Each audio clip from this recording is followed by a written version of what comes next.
Tungamire mukati mezviedzo mananda andibata ndimwedo dombo ndiwikende ndimwimo otungamire tenzini tungamire semwana awonyara tamu unganyara tinyanga mananda anomunzwa kanama atinyarara imwite tenzi wenyanza tenzini tungamire aponda yashikanyanza mananda aondichisa andichina zororo ndotsamira kune mwika kandinzwe imwimotiti ndinokutungamira. Kwazivai vateereri, tinomuchingamidzai kuchirongwa The Second Coming of Christ chamunopiwa naPastor Gift Rodzi naPastor Caston Betera veku Seventh Day Adventist Church. Mustudio nhasi tina Shailet Chakabveyo ari kutiisira musign language. Mufundisi, kwazivai vateereri. Vateereri tinokukwazisai kuchirongwa The Second Coming of Christ. Tinoda kutenda hurukuro yatinayo musoro wenyaya unoti haupise kana kutonhora. Haupise kana kutonhora. Tiri mubhuku razvakazarurwa chapter 3 patiri kudzidza tsamba kukereke nomwe. Tiri pakereke yechinomwe yacho pastor. Inonzi Rodokia. Yeah. Ndo panowanikwa mashoko ari kutungamirira ari chidzidzo chedu ane musoro wenyaya. Pana zvakazarurwa 3 verengai pavhesi ya15 kusvika pa18. Zvakazarurwa 3 vhesi ya15. Ndinoziva mabasa ako kuti hautonhori kana kupisa. Dai uchitonhora kana kupisa, zvino zvaunodziya usingatonhori kana kupisa, ndichakusvisvina mumuromo mangu, nokuti unoti ndakafuma, ndakafumiswa, handishayiwi chinhu, usingazivi kuti ndiwe uno urombo nenhamo, uri murombo nebofu, usino chokufuka. Ndinokupa zano kuti utenge kwandiri ndarama yakaidzwa mumoto, kuti uve nefuma nenguvo chena, kuti uzvifukidze nyadzi dzokushama kwako dzirege kuonekwa, nechizoro chameso kuti uzoro meso ako uone. Saka tsamba mashoko ari mutsamba umu ari kubva kuna Jesu. Johana angori munyori achinyorera sangano reRodokia. Chikuru chiri kubva chatanga kubuda apa ndechekuti haupise kana kutonhora. Zvikanzi dai wenge uri either of the two, test yacho inogashirika. Hanzi saka iyi manje haigashirike kuti uti tomboti mvura. Haitonhore, haipisi, hainakidze kuramba iri mukanwa, hainakidze kunwa. Inomisa moyo. Inomisa moyo, saka yanzi ndichasvipa. In other words, kureva kuti pari kutombotestwa siponi kunzi chinhu ichi hachisi kuita, chobva charasirwa kwakadaro. Chakonzera kudaro pamaverenga pastor. Pataurwa zvinhu zvinokwana kuita zvitatu. Ritori dambudziko riri paRodokia. Because tsamba yacho yese haina chayayemura pamusoro peRodokia, but zvinhu zvabva zvataurwa zvakonzera kuti pashayikwe kupisa kana kutonhora. Patanga panzi uri murombo. But ari kunzi uri murombo ari kufunga kuti akapfuma. Ndobva hanzi wakashama. Achifunga kuti akapfeka. Zvikanzi uri bofu hauone. Achifunga kuti anoona. Saka tsamba yazopedzisira ichitoti kuti zvigadzirike, tigadzire kakusapisa kakusatonhoraka, kekuti ungori pakati nepakati. Dai wagona kutsvaga kwandiri pfuma yendarama, ndokupa chizoro chemeso uone, ndokupa nguo chena upfeke. Right. Muri kuona kuti ese anenge ari kuratidza kuti madimikira. Sezvatodaita pastor, Johana akanyora tsamba iyi neruoko, mashoko ndaJesu. Haana kumbonetseka sezvatinogona kuita nhasi kuti chii chiri kurehwa. Alright. Nekuti vachina Jesu aiziva kadzidzisiro aka. Kuti kana zvanzangu zvinorehwei. Saka toda kungodzokera futi kubhuku raJohn rakanyorwa naJohn mumwe chete uyu, kuti pavaifamba naJesu vachitaurirana vane kakutaura here kanoda kudai, kekuti paakatongoudzwa mashoko aya akabva aziva zvazvaireva. Tikazvibata isusu tinobva tarerukirwawo nekugona kududzira. Saka handei kuna John chapter 4, verengai verse 6 na 7, moverenga verse 13 to 14. John chapter 4 verse ya 6. Tsime raJakobho rakanga riripo. Zvino Jesu aneta nokufamba ndokungogara zvake patsime. Yaiva nguva inenge yechitanhatu. Zvino mumwe mukadzi weSamaria akasvikapo kuzochera mvura. Jesu akati kwaari, ndipeiwo ndinwe. Verse 13. Jesu akapindura akati kwaari, mumwe nomumwe unonwa mvura iyi uchava nenyotazve. Asi ani nani unonwa mvura yandichamupa ini haachazovi nenyota nokusingaperi. Asi mvura yandichamupa ichava mukati make tsime remvura inovhaira kuupenyu husingaperi. Inyaya yemukadzi muSamaria patsime. Jesu akasvika patsime raitova nemvura, aida mvura yekunwa. Asi vazoita hurukuro, Jesu ndobva azoti, inini ndinopa mvura yeupenyu. Ndoda kuti muone kuti ari kutaura zvemvura yeupenyu, asi patanga paine mvura chaiyo yemumugodhi. Ari patsime chairo chairo. Ari patsime chairo chairo. Munotori nemvura. Munotori nemvura yatinonwa. Asi pataurwa imwe type yemvura. Zvakabva zvapamuka naJesu kutaura imwe type yemvura. Handei pana John 6. John 6 verse 26 na 27 neverse 35. John 6. John 6 verse ya 26.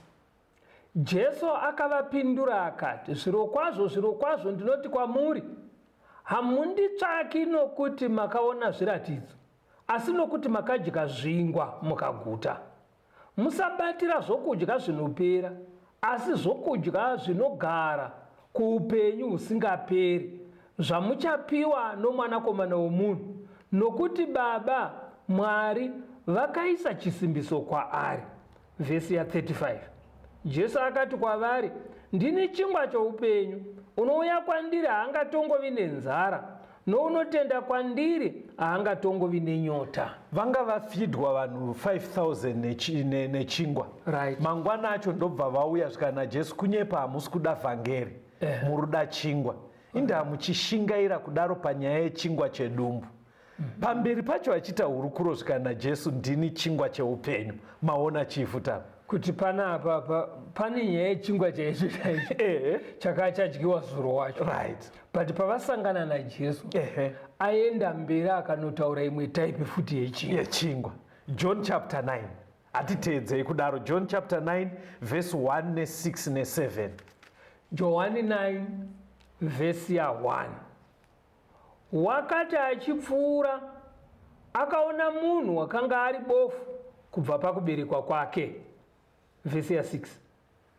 Wakati areva izvozvo akapfira mate pasi, akakanya dope namate, akazodza dope rawo pameso ake, akati kwaari, enda undoshamba mudziva reSiloami, ndokuti kana zvichishandurwa kutumwa.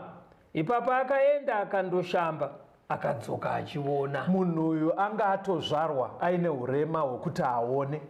Ndobva pagadzirwa dope rakazora masake, ndobva anogeza, ndobva aona. Ibofu munhu. Pana John 9 ipapo chiverengai verse 39 to 41. John chapter 9 verse ya 39. Jesu akati, kutonga ndiko kwandakawira panyika ino, kuti vasingavoni vavone, navanoona vave mapofu. Avo vavafarise vaiva naye vakazvinzwa vakati kwaari, ko nesuwo tiri mapofu here? Jesu akati kwavari, dai maiva mapofu hamuzaiva nezvivi, asi zvino munoti tinoona, zvivi zvenyu zvinoramba zviripo. Mazviona panapa. Chapter 9 ine munhu akazvarwa ari bofu, azozorwa maziso ndobva aona. Right. Vachienderera mberi nehurukuro pachapter iyoyo, pabva pataurwa humwe upofu hwevafarisi, mabate esofa, patataura kuna John 4, John 6, John 9. Taona kuti pabuda nyaya yemvura. Right. Pane mvura chaiyo chaiyo. Yes. Inocherwa mutsime. Asi poita mvura yeupenyu. Right. Ndobva paita chingwa chaicho chaicho chatinongodya ichi. Ndobva kwazotaurwa mhando yechingwa chinoisa kuupenyu husingaperi. Right. Saka pazopedzisira kubuda upofu hwekuremara kwemaziso chaiwo chaiwo. Asi ndobva kwataurwa imwe mhando yeubofu munhu anotoona. Exactly. Saka Johani manje chikonzero taenda kuna Johani ndiye akanyoreswa zviri kuna zvakazarurwa. Alright. Saka aitoziva kuti mukudzidzisa kwaJesu pane paanotanga nechinhu chiripo obva azotaura dimikira pane zvemweya. Kureva kuti zvemweya zvinobva pamadimikira ezvinhu chaizvo chaizvo. Ezvinhu chaizvo. Saka patiri kudzidza madimikira ataurwa kutsamba reRodhokia, kunzi auone, hauna kupfeka, unoti wakapfuma, mashoko iwayo aitobva pazvinhu chaizvo chaizvo. Alright. Saka ngatichiendai kuRodhokia yaitovako nguva yaJohn. Pana vaKorose 2 verengai vhesi 1 nevhesi 5 timboona kerekei. Vakorose 2 vhesi ya 1. Nokuti ndinoda kuti muzive kurwa kukuru kwandinako pamusoro penyu, navari paRodhokia, navose vasina kumboona chiso changu panyama. Vhesi 5. Nokuti kunyangwe ndisipo panyama, ndiripo nemi pamweya, ndinofara ndichiona kunzwana kwenyu nokusimba kwokutenda kwenyu muna Kristu. Saka kereke yeRodhokia haingotaurwe nezvayo mubhuku razvakazarurwa chete. Yaitovako kereke. Saka maona Pauro ari kutonyorera vaKorosi achiti imimi chechi iri kuKorosi neiri kuRodhokia uko, shuwa ndiri kushuvira kukuonai, ndakanzwa kuti kwane vamwe vanhu vasati vatomboonawo chiso changu, ende ndiri kushingaira kuti murambe makasimba kudaro. Saka yaitova chechi yakatomboshumirwa nana Pauro pabatika kapo. Vakorose chapter 4 verse 12 na 13. Vakorose 4 vhesi ya 12. Epafrasi, mumwe wekwenyu, muranda waKristu Jesu, unokukwazisai, achirwa nguva dzose pakunyengetera nokuda kwenyu, kuti mumire makakwana, muchiziva kwazvo kuda kwose kwaMwari, nokuti ndinomupupurira kuti unotambudzika zvikuru nokuda kwenyu, naveRodhokia naveHirapori. Saka pana pari kutaurwa mumwe muvhangeri, hanzi anonzani? Epafrasi. Right. Mumwe futi akashanda pakereke yeRodhokia. But maonero kuti pari kutaurwa nyaya yeRodhokia iri kutaurwa mutsamba yanyorerwa vaKorosi. Ndobva papa panzi imi vaKorosi neveRodhokia, pane imwe chechi yataurwa futi yanzi inoshingairirwa naEpafrasi. Yanzi Hierapolis. Saka maguta aya aive pedyo nepedyo zvekutoti ukati wakuenda kuKorosi uri muvhangeri waifanira kubva wapedza area yese wosvika kuRodhokia wosvika kuHierapolis. Saka dzaitova nzvimbo aitova maguta ane machechi. Pauro akamboshandako, Epafrasi akamboshandako. Ngatingopedzisai pana vaKorose 4 vhesi 15 na 16. Vakorose 4 vhesi ya 15. Ndikwazisirei hama dziri Rodhokia naNimfa. Mapanzwa kapo. Ari kunyorera vaKorosi. Pari kutonzi kwazisai hama dziri kupi? Kuratidza kuti vaive nekakudyanana kakudyidzana kavanoita pakati pavo. Pfungwa iri kubuda ndeyekuti kudii pasi. Rodhokia yaitova historical city munotori nekereke raMwari. Maitova yaive neighbor kuchechi yekuHierapolis neyekuKoros. Alright. Saka history manje negeography pamusoro pemaguta ekuti muone kuti zvirahwe zvataurwa mutsamba zvabva kupi. Nechekumusoro kunorth kweRodokia ndokwaive neguta reHierapolis. Alright. Saka guta ireve nemahot springs Zvitubu zvinoburitsa mvura inopisa. exactly. Saka yaiverera nematunnel anga akagadzirwa kuti iendese mvura kuRodokia, because kuRodokia vanga vasina mvura. Alright. Saka yaidzika nematunnels ichibva kuHierapolis. But nechekusouth kwanga kuine guta reKolos. Alright. Iri ranga riri nechemugomo. Okay. Ikoko kwaiwanikwa mvura inotonhorera inobva mumakomo. Alright. Saka vaiida futi kuRodokia kwakusina mvura. Saka vanga vakaisa mamwe mataneo anobva futi kuKoros. Mataneo achibva kuHierapori nemamwe achibva kuKoros. Saka ekuKoros aidzikisa mvura inobva mumakomo inotonhora. Hierapori ichidzikisa nemataneo mvura inopisa. But payaizosvika kuRodokia manje yaisvika yenge ichipisa aichanyanyopisi. Yauya ichitonhora kubva kuKoros aichanyanyotonhore.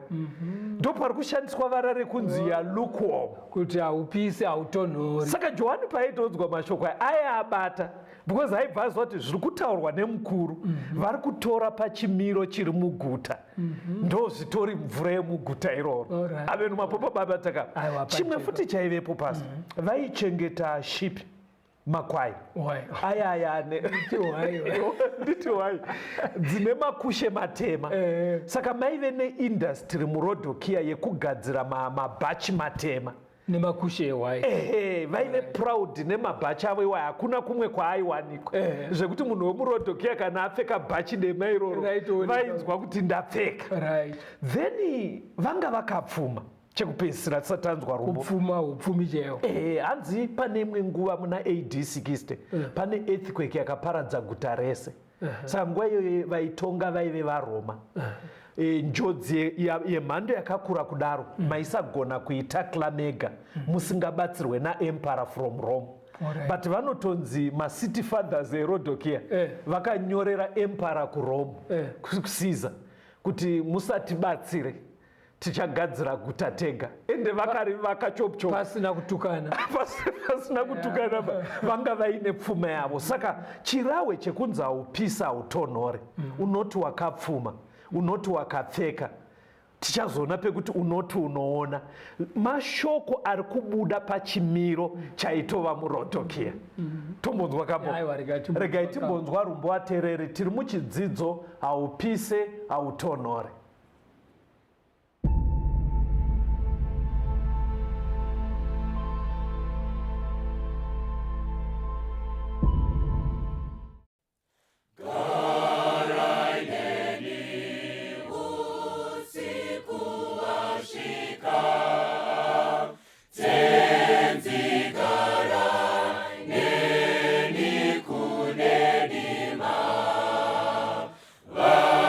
It is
Tinomuchingamidzai zvakare vateereri tichienderera mberi nehurukuro yedu haupise kana kutonhora. Yes, verengai mashoko iwayo pastor pana zvakazarurwa 3 verse 15 to 16. Zvakazarurwa 3 vhesi ya15. Ndinoziva mabasa ako kuti hautonhori kana kupisa. Dai uchitonhora kana kupisa, zvino zvaunodziya usingatonhori kana kupisa, ndichakusvisvina mumuromo mangu. Mashoko aya sei Jesu akataura nenzira iyi pane zvatadzidza muchikamu chapfuura pastor?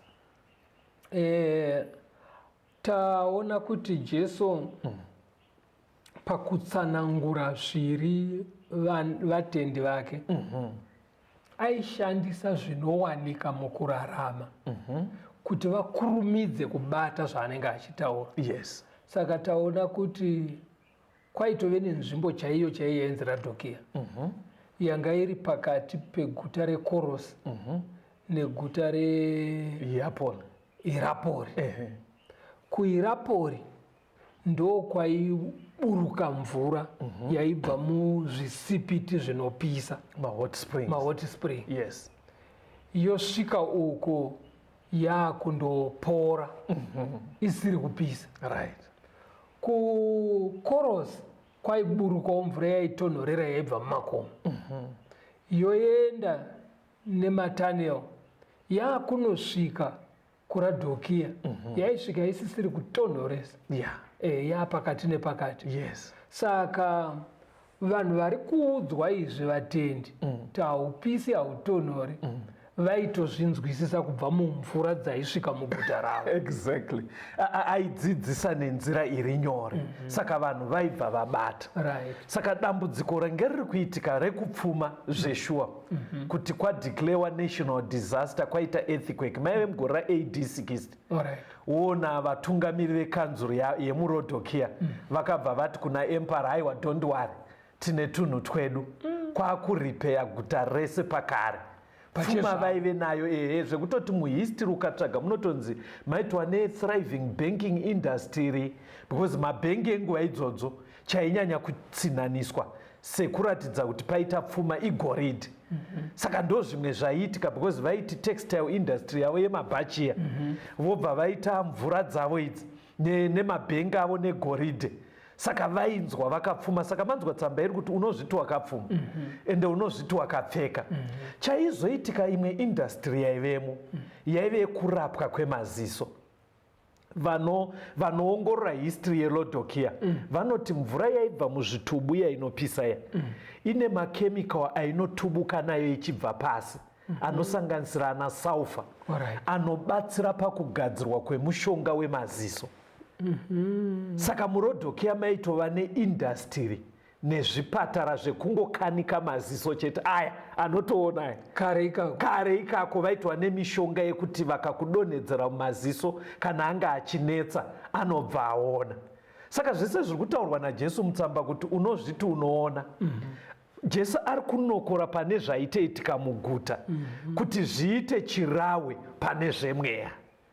Ndofunga pari kujeka. Saka tichimboona kuti nyaya yekupisa nekutonhora taona historical context, tochiona kuti pamweya zvinenge zvichirehwa kuti kudii, tobva taziva kuti Jesu ari kuti kudii kwatiri nhasi. Taurai muudza vateereri tiri kufamba sei apa.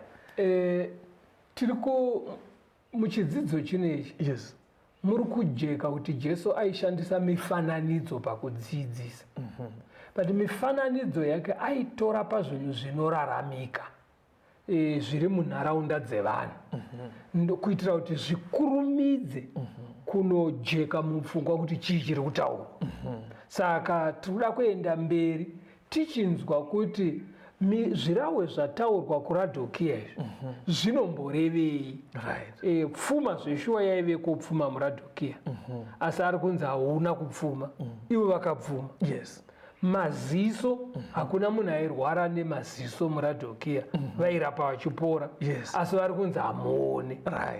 Pazvipfeko munhu aitoti kana apfeka bhachi rakagadzirwa kuRadhokia onzi iye zvino wapfeka. Yes. Asi Jesu ari kuti hauna kupfeka. Exactly. Saka toda kuti titsvage manje kuti zviri kurevei. Exactly. Jeremiah 20 vhesi ya9 timboona nyaya yekupisa nekutonhora.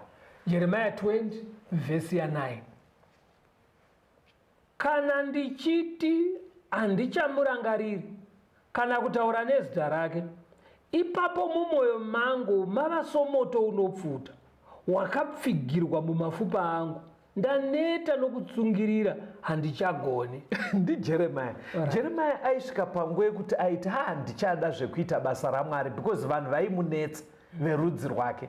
Saka ndiye ari kutaura ega achiti pane pandinombofunga kuti no, ndaneta handichada zvekuita zvevhangeri. Hanzi but pakadaro ndinobva ndanzwa shoko raMwari kubitirirwa richipisa zvekutoti riri kutoti taura unonzwa kutsva mukati. Saka ndiona kuti kupisa kune chekuita neshoko raMwari riri kunzi ribude. Shungu dzirimo. Exactly. Ndosaka ari kuti ndiri kutsva mukati. Maybe inzwai pana Romans 12 vhesi 11 kunyatsoburitsa pfungwa iyoyeyo. Roma 12 vhesi ya 11. Regai kuva nousimbe pakushingaira, pisai pamweya, batirai Ishe. Ani mazvibata pisai pamweya, batirai Ishe. Hanzi mukaita usimbe pabasa raMwari, opposite yacho kupisa pamweya, uchibatira Ishe. Saka unobva kuti kupisa pamweya kuri kureva munhu ari active muministry yaMwari yevhangeri. Isaine mama shoko munhu arimo munyaya kutsva munhu anoshingaira ari kuratidza nemoyo wese mukati mebasa raMwari. Exactly. Ndiye munhu ari kunzi anenge achipisa.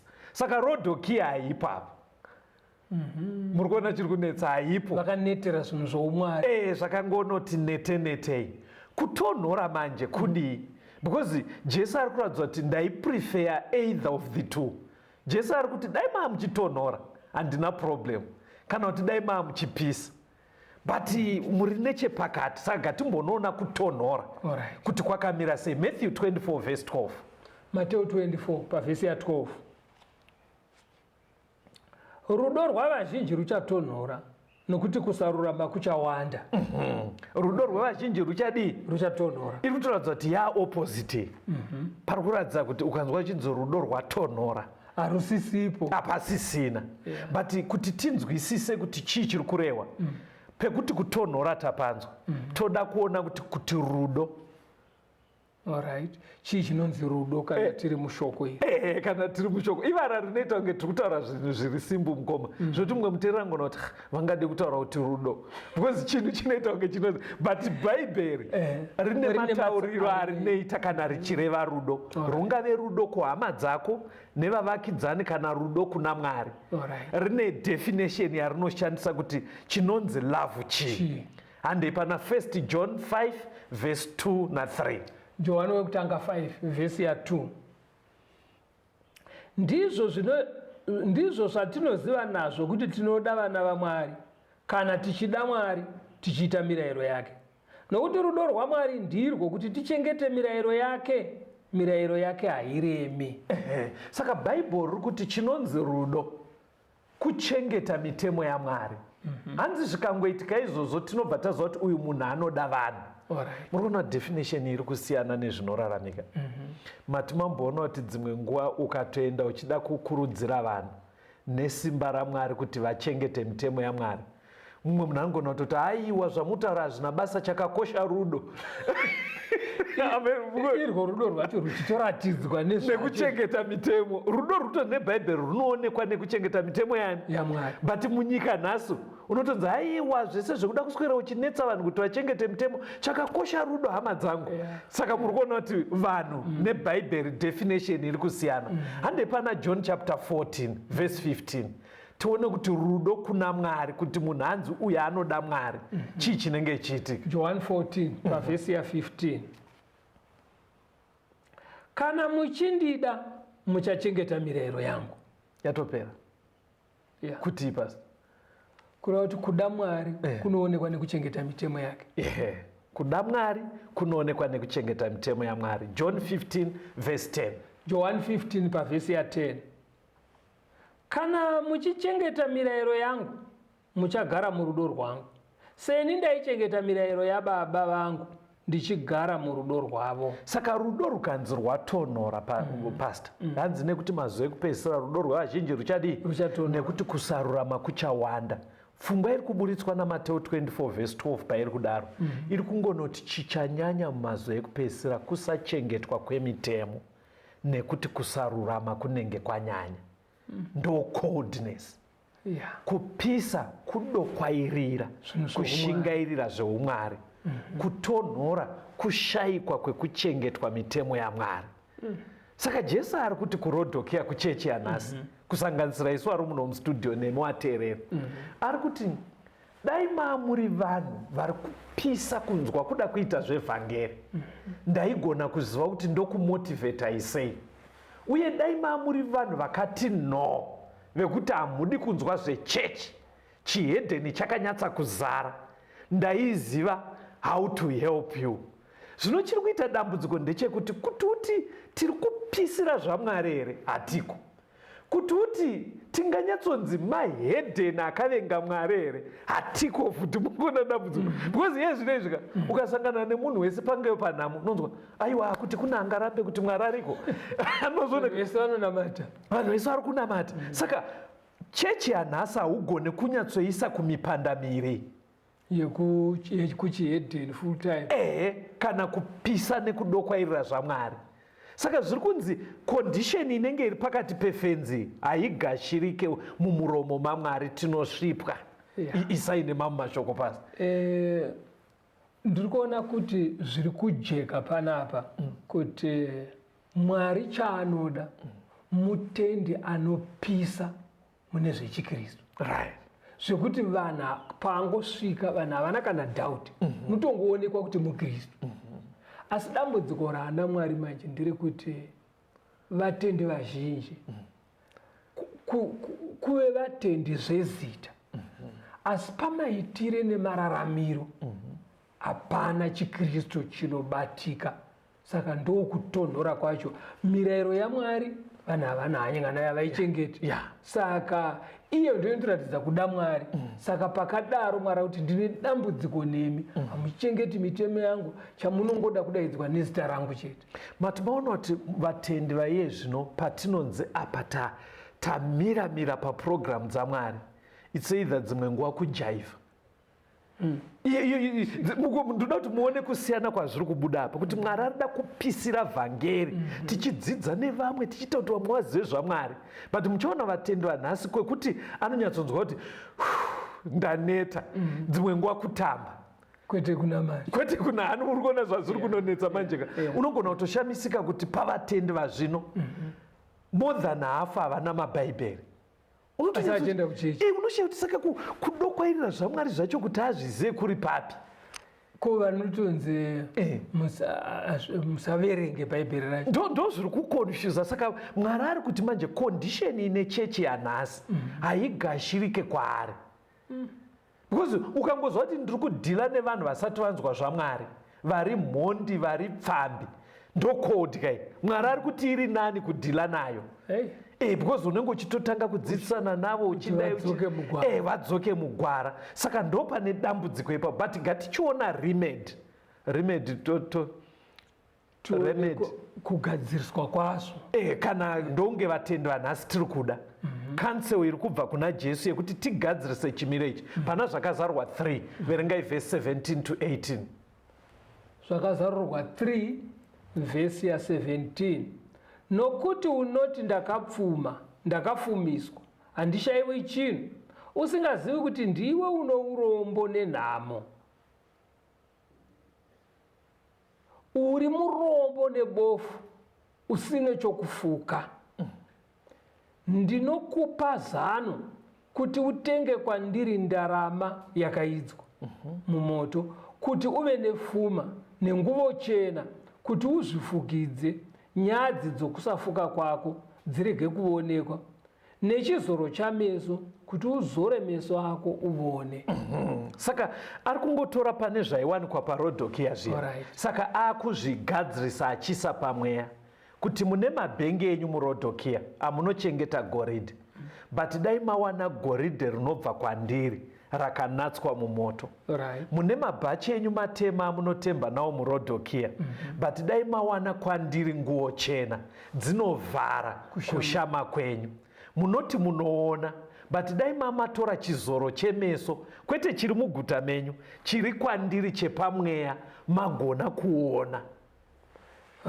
Saka mufundisi, zviri kubuda pachena kuti nemuvateereri, munhu anogona kuita mari, kutoita pfuma yakawanda, asi kuzvikero zvekudenga ayerwa onzi murombo. Kana ukama hwake naMwari usina kuita zvakanaka. Muri kunyatsa kududzira nemo handei futi. Munhu anogona kuchena zviya zvinombonzi novafana akazviputira.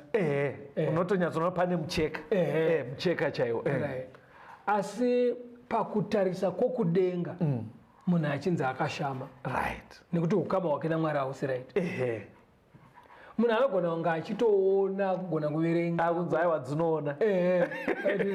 Asi ukama naMwari kana usiri kudenga vanenge vachiti uyu ibofu. Pane zvemweya. Ndo zviri kubuda izvozvo, ndo zviri kutobuda. Tiri pachidzidzo chiri kuti haupise kana kutonhora. Rambai muri pachirongwa timbonzwa rwiyo.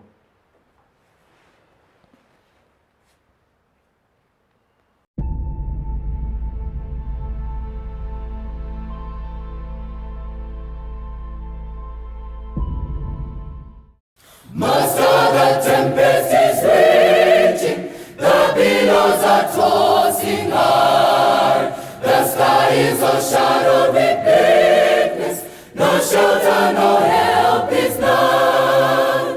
Carest them not that we perish, against the lions lead, when each moment so many is burning, ever in the every deed.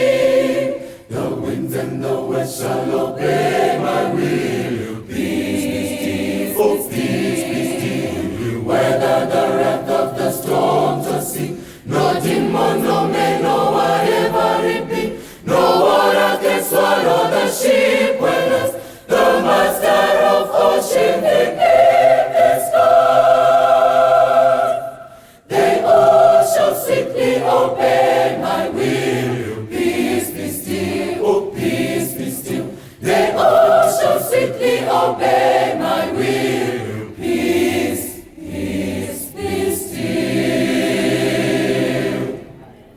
Senti kucha kwazopera, zvese zvazozorora, nenyanza yazoteramira, engara zova pedyo. Chimiranyi mununuri, musatisieba, tichasvika kusvika kumahombekombe tizorore ikweyo.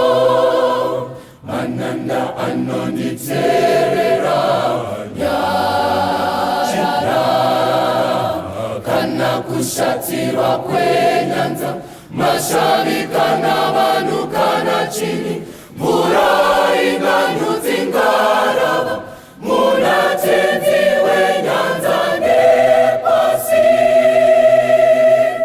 Zvese zvichanditeerera nyarara, nyarara, zvese zvichanditeerera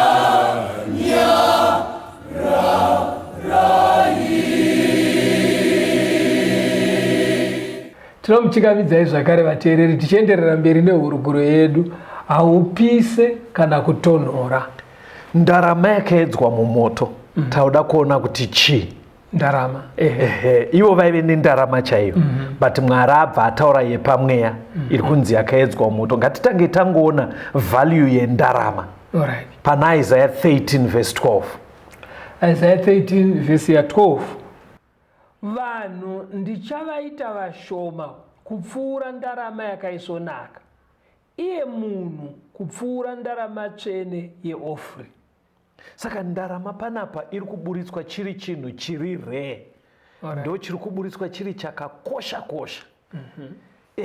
Ndarama ndofunga ndo zvazvichiri nanhasi kuti haingowanikwe pese pese. Kuwanikwa kwacho hakusi kungori nyore. Ende hachisi chinhu chekuti ungonzi uyani gauti uyani gauti uyani ayo. Kuedza kutaura chinhu chemhando yepamusoro kana tiri kutaura in terms yevalue. Saka 1 Peter 1 verse 7 ine matsanangurira inoita kuti iyo quality inoyemurikai inowanikwa sei kana taakutaura zvepamweya. Peter wokutanga 1 verse 7.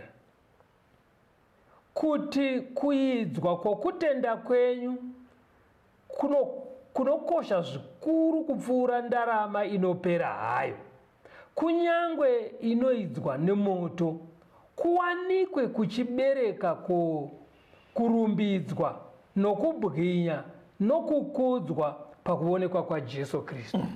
Saka zviri kunzi standard kana kuti benchmark pamaterial wealth igold. Alright. But kana taakutaura wealth mumaziso aMwari ekudenga kuti munhu akapfuma, chinotariswa naMwari ifaith yamaverengai.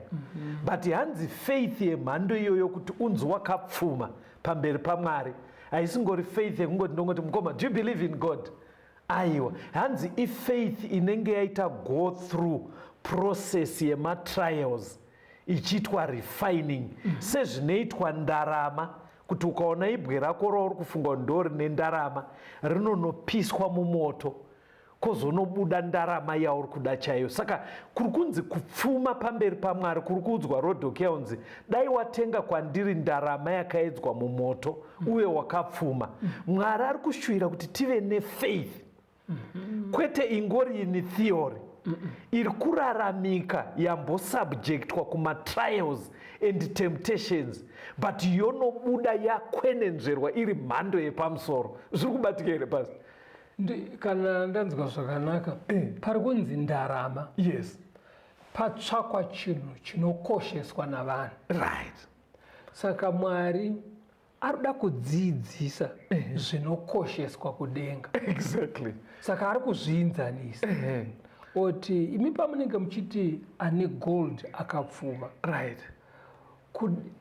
Pamberi paMwari chinonzi munhu akapfuma kutenda kwaainako, nekuti ndokunomuisa muukama naMwari. Saka kutenda kunokosha kudarika ndarama yemari. Kutenda kwemhando ipa hamuna unyatsopedza, because kangoti kutenda zvakomoni. Kwataurwa apa kunzi kunoda kuenda through. Right. Kutenda uku kauku maybe verengai Job 23 verse 10. Alright. Kunyatsobuda zvakanaka. Job 23 verse 10. Nokuti iye unoziva nzira yandinofamba nayo, kana akandiidza ndichabuda ndakaita sendarama. Right. Saka panapa kutenda kunorehwa, kutenda kunoramba kwakamira munhu apfuura nemunguva dzakaoma. Exactly. Nokutenda Kutenda kunomisidzana nekushaya mwana kuvanhu vari married. Kutenda kunomisidzana mumwe akanzi ane kenza oramba ari pamberi paMwari. Kutenda kunomisidzana nerufu. Rufu ruchiuya munhu anoramba akamira. Kutenda kunomisidzana neunemployment kana kudzingwa pabasa. Kutenda kwakadaro kwekuti uchisangana nezvese izvi unomira, unoramba ungori muKristu. Saka kana uchinzwa kunzi Rodokea ndo zvairi kuudzwa, kuratidza kuti dambudziko riripo yezvino nderei? Dambudziko riripo parato nemaexample andapaya, kuratidza kuti vanhu vaya vanoti kana zvisina kumira zvakanaka ukama waona Mwari hapana. Very good. Munhu wekuti anonamata Mwari but paanoona akusvika 40 years asati aroorwa anomboenda kuvaprofita venhema nen'anga. Kutenda anako but hakuna kuidzwa mumoto. Munhu wekuti urwere ukanyanya kuramba hwakawanda anopedzisira akufamba, haagone kuramba ari pana Mwari.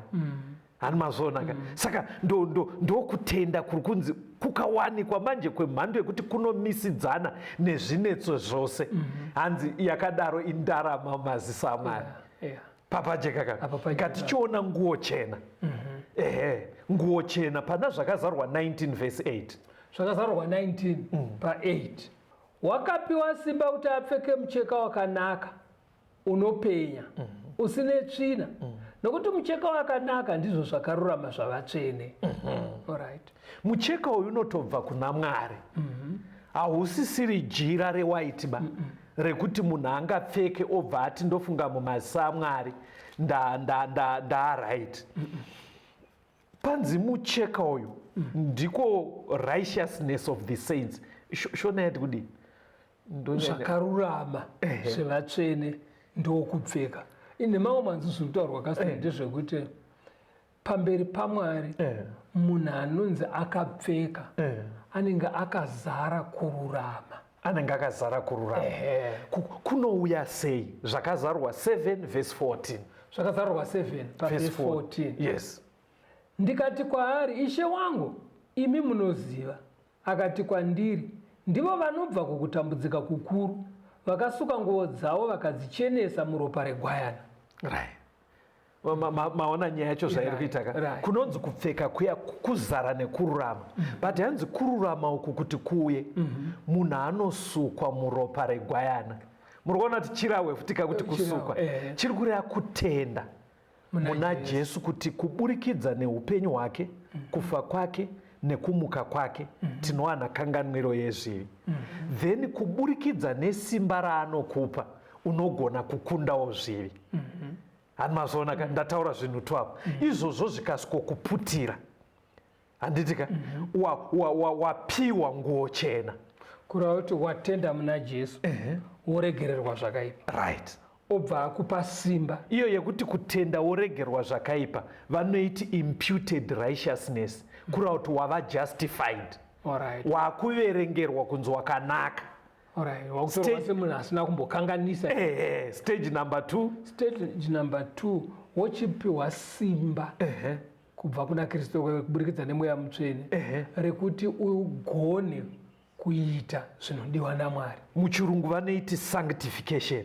Imparted righteousness. Waakupiwa simba rekugona. Saka process iyo ndo yamaverenga kuna zvakazarwa 7:14. Hanzi painenge ichiitika uri kutopiwa nguo chena. Saka muri kutopa rutoita dambudziko pastor nechechi yanhasi. Chechi yanhasi vakawanda vedu tiri kutonamata, but pekutotenderera pazita raJesu hatidi, tinoitoti mudzimu wevarungu. Mukona chiri kunonetsa mai. Saka mumazisa aMwari pakadaro Mwari ari kushaya kuti ndoita sei nara. Unenge wakashama. Hanimazonaka. Toda kuenda pamberi pastor tichiona chizoro chemeso. Chizoro chemeso, because ndo chimwe chanzi dai matora chizoro chemeso maona. Toda kutanga namapisarema 119 verse 18. Timboona kuti kuona kudii. Mapisarema 119 verse ya 18. Ndisvinudzei meso angu kuti ndivone zvinhu zvinoshamisa zviri pamurawo wenyu. Hanzi kuona kudii? Ndimaverenga. Kuona zvinoshamisa zviri mumutemo waMwari. Tokuona. Saka nemamwe manzwi kunzwisisa kuti mutemo unoti kudii. Wajekerwa nazvo. Oshingaira kuita zviri kutaurwa nemutemo iwoyo. Saka zvazviri kubuda pastor ndezvekuti vatendi vazhinji vanhasi havasi kuona zviri kudiwa pamutemo waMwari. But vanenge vachiti tiri kunamata. Saka ari kuti muri mabofu. Saka zviri kunzi pamweya munhu avhurika ka, munhu akukwanisa kuchiona kuti ndo zviri mutemo waMwari nhai. Hani mazona ka, yeti muchiona vatendi vakawanda hatidi kutonzwa nyaya yekunzi mutemo. Kana uida kumutsa hasha dzevatendi nhasi, taura zvemutemo. Makutiita maJudha. Patanga kutaurwa zvakawanda kumwe kwese mungawirirana. Ukaya nechidzidzo chekuti ngatimbodzidzai toona kuti marriage inganakidze sei mukati medzimba. Aiwa unowirirana nevanhu uchiudza vanhu kuti mimi babawo remekedzai mudzimai wenyu, madzimai teererai varume, munowirira. Ingonodzoka bedzi pakuti asi muri mumba kudaro muchigarisana pamuchato, chengetedzai mitemo yaMwari. Izvo zvatoipa. Saka pari kunzi kuonaka kugona kuti unzwisise zviri mutemo waMwari. Inzwai pano Efeso 1 verse 17 na 18. Efeso 1 verse 17. Kuti Mwari washe wedu Jesu Kristu, Baba vokubwinya kukuru, akupei mweya wokuchenjera nokuzarurirwa pakumuziva. Mavhenekerwa meso omwoyo wenyu kuti muzive kuti kudana kwake kune tariro yei nepfuma yekubwinya kwenhaka yake pakati pavatsvene. Saka muchaona kuti meso emwoyo, munobva maona kuti chizoro chemeso chiri kutaurwa hachisi maziso ari kumeso kwedu. Kuti mwoyo yedu ivhurike ione zvakavanzika zviri muvhangeri. Hani mazona manje. Saka zvinhu izvi pastor mukatarisa inini hangu pandinomboongorora patinechita zvechechi. Munozivirwa kuti kuchechi vanhu vanogona kuenda koverengwa vhesi 1. Muswero wese zvatopera votamba vodzoka. Kana ichitoti 1 ndikureya 1 chairo. Saka ndikuedza kufunga kuti pakadaro maziso emwoyo angavhurike here kuti unzwisise zvakavanzika zvevhangeri. Iko kuchikoro ngonoswerera 1 sentence. Anumazonoka. Hazvinyatsobude. Then toda kuona imwe side yekuona. Iri kunzi uri kuti uri kuona but hausi. Pana 1 Samuel 9 verse ya 9. Samuel wekutanga 9 verse ndeya 9. Kare pakati pavaIsraeri kana munhu ondobvunza Mwari, waiti endei kumuoni, nokuti unonzi muprofita zvino wainzi muoni kare. Saka munguva dzeBhayibheri muprofita waMwari, because anenge achikwanisa kuudza vanhu zvakavanzika, achiudza vanhu pamwe zvichiri nguva yekumberi, vanhu generally vaibva vati muoni, siya, kureva kuti anoona zviri kumberi. Saka aitonzi anoona. Saka muchiona kuti panguva yeRodhokia chimwe chinhu chakakurumbira pakati pedu, vanhu vatinoti vanoona, vanhu vanonzi vanoona, vaprofita.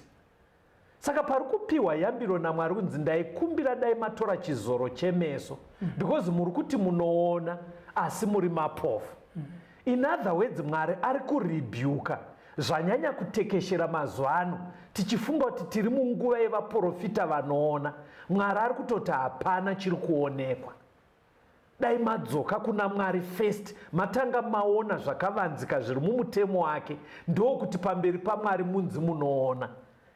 Ingabatsirike sei nyaya pastor, because nguva yatiri kurarama kana kuine dai dziri nguva dzeBhaibheri tiri munguva yevaoni. Vanoti taratidzwa kuona vakawandisa, but Mwari ari kubva ati hapana chiri kuonekwa. Pogadziriswa sei pastor?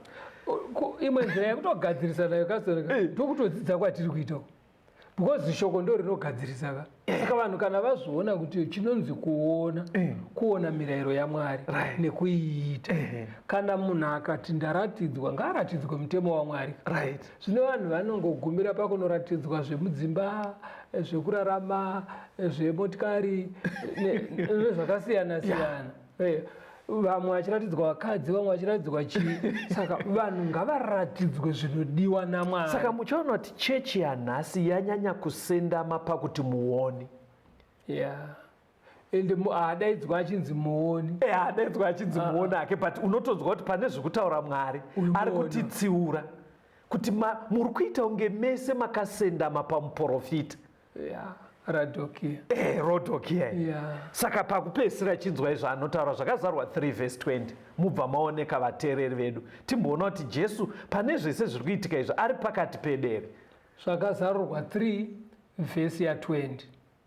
Tarira ndimire pamukova ndichigogodza. Kana munhu akanzwa inzwi rangu akazarura mukova, ndichapinda kwaari ndicharayira naye naiye neni. Ari kupi Jesu? Amire pamukova. Panze here kana kuti ari mumba? Munhu unonoka here wamumba muna vanhu kana kuti uri panze? Asati apinda ari kutokumbira kuti nditenderei kupinda muupenyu hwenyu. Ndo zviri kukumbirwa naJesu.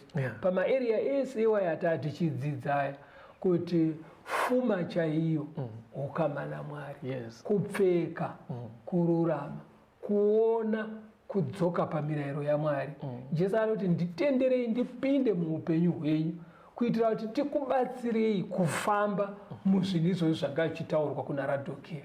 Saka dai Mwari akadena mwoyo yedu neshoko iro riri, umwe nemumwe anzwe kuti indoda kuti Jesu uyai titikamini kuna Jesu ari kugogodza, toshingaira kurarama sezviri kutarisirwa nedenga. Mwari vave nemi, tibatei panhare idzi tirambe tichifamba pamwe chete. 0716 452 086 0716 452 086. Mwari vave nemi, tisangane muchikamu chinotevera.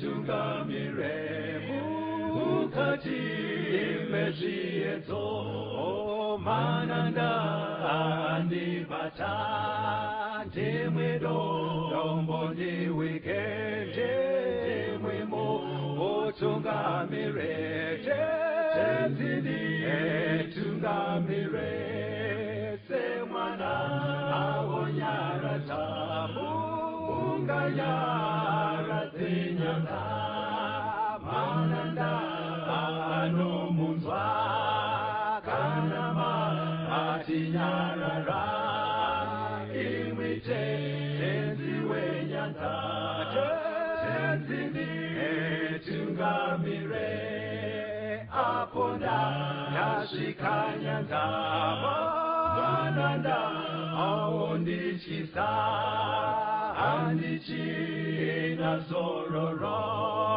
ndotsamira kune mwika kandinzwe imwi motiti ndinokutungamira